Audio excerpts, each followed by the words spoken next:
শ্রদ্ধার সঙ্গে স্মরণ করি বাংলাদেশ জাতীয়তাবাদী দলের চেয়ারম্যান,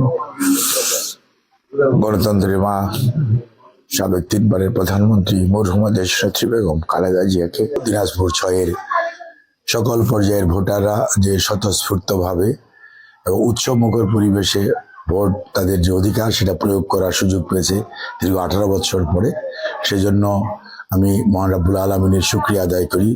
নির্বাচন কমিশন সহ সংশ্লিষ্ট যারা দায়িত্বপ্রাপ্ত ছিলেন তাদের দায়িত্ব সঠিকভাবে পালন করার জন্য তাদেরকে আমি ধন্যবাদ জানাই, কৃতজ্ঞতা জানাই এবং সবচেয়ে বেশি কৃতজ্ঞতা জানাই ভোটার ভাই বোনদেরকে।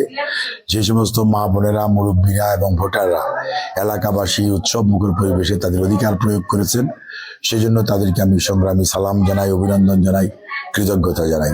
শ্রদ্ধার সঙ্গে স্মরণ করি বাংলাদেশ জাতীয়তাবাদী দলের চেয়ারম্যান, গণতন্ত্রের মা, সাবেক 3বারের প্রধানমন্ত্রী মরহুমা দেশনেত্রী বেগম খালেদা জিয়াকে।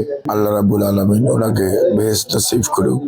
আর সেই সাথে শ্রদ্ধার সঙ্গে স্মরণ করি আমাদের দলের বর্তমান চেয়ারম্যান জনাব তারেক রহমান সহ জিয়া পরিবারের সকল সদস্য এবং আন্দোলন সংগ্রাম করতে যে 18 বছরে শহীদ হয়েছে শত শত ভাই বোনেরা, শত শত আমাদের সহকর্মীরা, এবং গুম হয়েছে আমাদের প্রায় 800-র অধিক নেতাকর্মী, এবং অনেকেই পঙ্গুত্ব বরণ করেছে, পঙ্গুত্ব নিয়ে এক দুঃসহ জীবনযাপন করেছে। বিশেষ করে জুলাই আগস্টে যে অকথ্য নির্যাতন এবং যে পাখির মতো গুলি করে মানুষকে শহীদ করা হয়েছে, ছাত্র জনতা তথা রাজনৈতিক নেতা কর্মী সহ সর্বস্তরের জনগণের গণ আন্দোলনে স্বৈরাচারের শেষ মুহূর্তে যে